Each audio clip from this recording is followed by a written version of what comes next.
But now let's make these notes now on setting goals. The promise of the future is an awesome force. We look back for experience, but we have to look forward now for inspiration. And what gives us inspiration to get up in the morning and do our job, learn skills, develop all that we can possibly be, is the promise of the future. And it can be so powerful that it can overwhelm any adversary you might have, any difficulties you might have. Here's a key phrase: reasons make the difference in how your life works out. Reasons make the difference in your appetite and zest for taking on the challenge, doing the job, becoming successful. Mr. Shoaff said, if you have enough reasons, you can do the most incredible things. You can get through the most difficult day. You can overcome the most unbelievable challenges if you have enough reasons. And so he said to me, if you haven't got a list of your goals, Mr. Rohn, it's probably because you don't have enough reasons. He said, I'm sure since I've met you, you have enough intelligence. And he said, you have enough good health. And he said, you have, all of those things working for you. But here's what you must work on now is to have enough reasons. Looking into the future, developing reasons. Okay. Now here's a note to make. It's important to make sure that the greatest pull on your life is the pull of the future. Some people let the past pull them back. The past can be like gravity if you let it to pull you back. Some people live in the past. They live in the darkness of the past. They live in the mistakes of the past. They live in the discouragement of the past. They didn't make it, and that affects them for the rest of their life, living in the past. So we don't want the past to pull us back, to live in the past. So make this note: dreams and goals can become magnets. Dreams and goals can become magnets. And the stronger the goal, the higher the purpose, the more powerful the objective, the stronger this magnet is that pulls you that direction. Now, not only does your goals and your objectives pull you that direction, here's what they also do. They pull you through. They pull you through all kinds of down days. They pull you through a difficult time. It'll pull you through some winter of your life. Some people get lost in the confusion of the day simply because their goal is not bright enough to pull them through.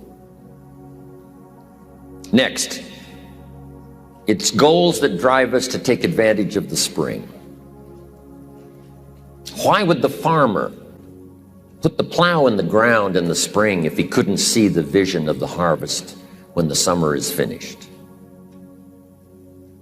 Is it possible to see the finished harvest? And the answer is yes. We do that simply by faith. Key phrase: faith is the ability to see things that don't yet exist. So here's what we want to do in our goal setting session, is to start looking into the future of what you would like to accomplish and where you would like to go, the person you would like to be, and see if you can't get a better picture of the finished objective. See yourself there. See yourself in possession of. For your dreams to greatly influence you, for the future to pull you, your future must be well planned. There are two ways to face the future. One is with apprehension, the other with anticipation. Guess how many people face the future with apprehension? Why? They don't have it well designed. And without really thinking about it, they have probably bought someone else's view of how to live. You will face the future with anticipation when you have planned a future you can get excited about, when you have designed your future results in advance. In this way, the future will capture your imagination. It will exert an enormous influence on you. And to design your future, you must have goals. Well-defined goals are like a magnet. They pull you in their direction. And the better you have defined them, the better you have described them, the harder you work on them, the stronger they pull. And they pull you through all kinds of difficulties too. Without goals, it is easy to let life deteriorate to the point where you're just making a living. It is not difficult to get trapped by economic necessity and settle for existence rather than substance. We all have a choice. We can either make a living or design a life. Now we're going to take some time to actually start designing the next 10 years of your life. We're going to start setting your goals. Goal setting is one of the most important skills to develop if you want to design your future. I'm going to give you enough homework not only to keep you busy for the rest of your life, but also to help you create the kind of life you may have always dreamed about living, but never believed possible. So let's get on with it. The sooner you exert the discipline, the sooner you will be enjoying the results. Once the results start to come, believe me, you won't mind the hard work and discipline it's going to take. Now, get a sheet of paper, and at the top of it, write the words, long-range goals. I'm going to ask you some questions, and I want you to jot down the answers. If you don't have paper and pen handy, follow along with me now anyway, just listening. Then later, listen again when you can write down your ideas. After I've asked the questions, which is the first part of this exercise, you can stop the tape and work on your answers. Entitle this part of it now, Workshop. And under the workshop, I'm going to ask a series of questions, and it's going to serve as a model so that you can teach this to your children, you can teach it in classes, you can teach it anywhere. Under the workshop, now here's the first question. What 5 things have you already accomplished that you're proud of? Let's take some credit before we go to work on the future. We've accomplished some things in the past. Let's give ourselves credit for that. What 5 things have you already accomplished that you're proud of? So I want you to make a note of that question, and then I want you to do the exercise. Make a list of 5 things that you can think of that you've already accomplished that you're proud of. Next question. What do you want in the next 10 years? I want you to make a list of at least 50 items. Now, this is not what you think you can get. This is what you want. If everything fell into place and you could have anything you wanted in the next 10 years, what would that list be? Not something you think you can earn, not something you think you can buy, not something you think you can, finally be so successful you can get. This is what would really do it for you the next 10 years. I want you to make this list. And here's the deal now. I want you to put each item one under the other. Not side by side, but one under the other. Just let your dreams, run free here. Not what you think you can get, but what you want. If everything fell into place and you could have whatever you wanted the next 10 years, what would that be? Little things, major things, insignificant things, doesn't matter. Just make the list. To help you get started with your list, consider these questions. What do I want to do? What do I want to see? What do I want to be? What do I want to have? Where do I want to go? And what would I like to share? Now, with these thought starter questions in mind, answer the basic question. What do I want within the next 1 to 10 years? See how many things you can write down. At this point, don't take the time to describe in detail everything you want. This is the time for you to let your thoughts pour, to write fast and to abbreviate. Make the list as long as you possibly can. Try to write down at least 50 items, 50 things you want within the next 1 to 10 years. These are long-range goals. Spend about 12 to 15 minutes on this. The key is to put everything on your list. Now, the key is to take it out of your head and put it on paper. You can dream about what you want, but when you start committing it to paper, now it more formalizes. Information now starts to make a composite of an idea. And ideas can turn into hotels. Ideas can turn into enterprises. Ideas can turn into a fabulous career. We need the information. We need the stimulation. What experiences would you like to have in the next 10 years? Parachute out of an airplane, star in a movie, start a new family, learn to play a musical instrument, try a new sport. What do you want for your children? That's a whole list in itself. Education, places you want to take them. Some changes you'd like to make, some habits you'd like to drop, some new ones you'd like to acquire. You might make a list of the people you want to meet over the next 10 years. Benevolence goals. Maybe you've got a long list of projects you'd like to support. Now, this is not what you think you can do. This is what you'd really like to do. How about your investments? Properties. Make a list of your health goals. Got to have a good physical support system over the next 10 years. How healthy do you want to be? Some goals for your career, your business, some productivity goals. A hobby you'd like to start. New car, become a race driver. What classes would you like to teach? Some of your goals should be personal development. The person you wish to become. Develop skills that make you attractive to the marketplace. Develop the temperament and the attitude that makes you attractive to the business world. Because here's what's important. It's not what you get that makes you valuable. It's what you become that makes you valuable. Okay, now we're going to do some things with this list. Here's the next exercise. I want you to look at each item on this list you've made and give each item a number. The number being a 1, 3, 5, or 10. And this is why. I want you to look at an item and say, I think that would take about 1 year. Another item you say, I think that would take about 3 years. Another item, I think that would take 5. And another item, looks like that's going to take 10. Give each item now a number of what you think it might take to achieve that goal. A 1, a 3, a 5, or a 10. Just somewhere close, doesn't have to be exact. That's about a 1, that's about a 3-year goal, that's about a 5-year goal, that's about a 10-year goal. Now, as soon as you've given each item a number, I want you to now go through and count them. How many 1s, how many 3s, how many 5s, how many 10s? And then just make a little list of those numbers. How many 1s, 3s, 5s, 10s?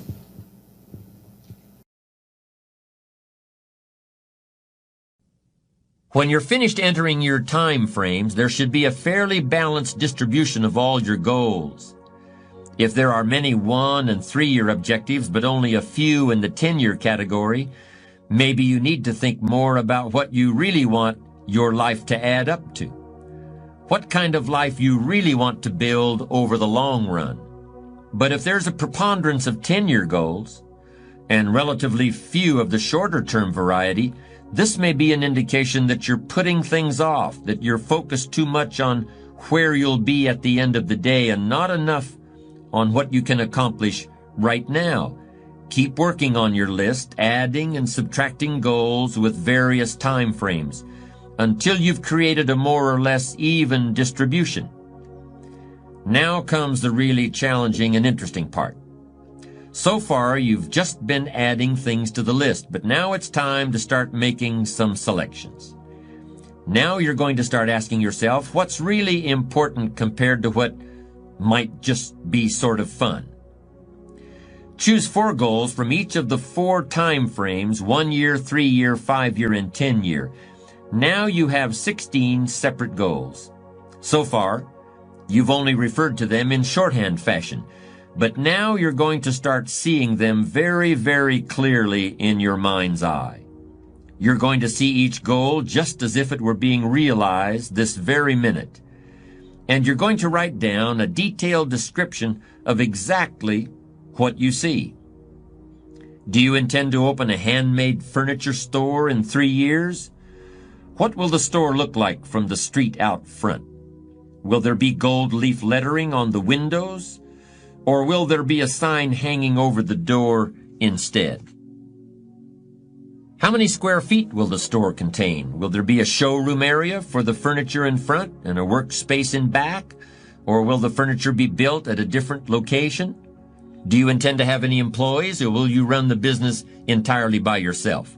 Think of all the questions that need to be answered in order to see your goal with absolute clarity. And then write the information down in a notebook or on a piece of paper. That will become one of your most important personal possessions. But that's not all. Any goal is a powerful motivator only if there's a powerful reason behind it. Write down your reasons for wanting each goal in the same degree of detail that you use to write your descriptions. If you can't find a clear and convincing reason for each of your 16 goals, do some serious reevaluating.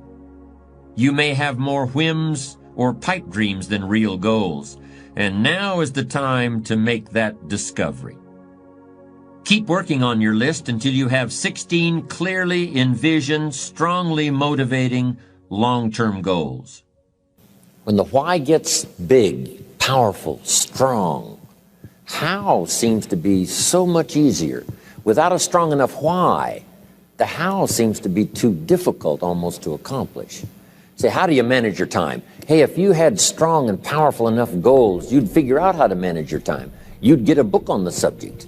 You'd do something to manage your time if it was worth it. If it's not worth it, why would you bother studying the art of managing your time if it really doesn't matter?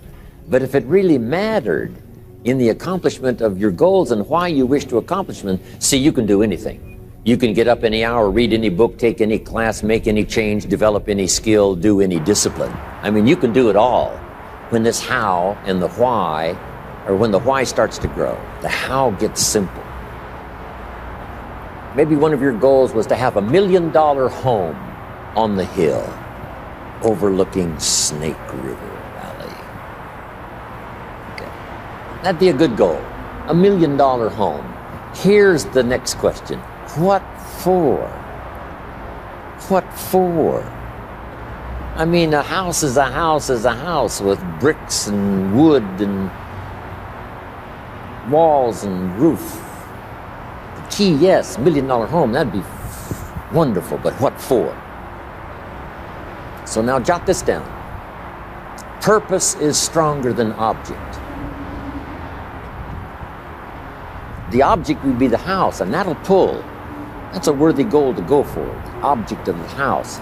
But here's a stronger goal, the purpose for the $1 million home. So if you got that line, it's one of my best for the whole day. Purpose is stronger than object. It's okay to have plenty of objects to go for on your goal list.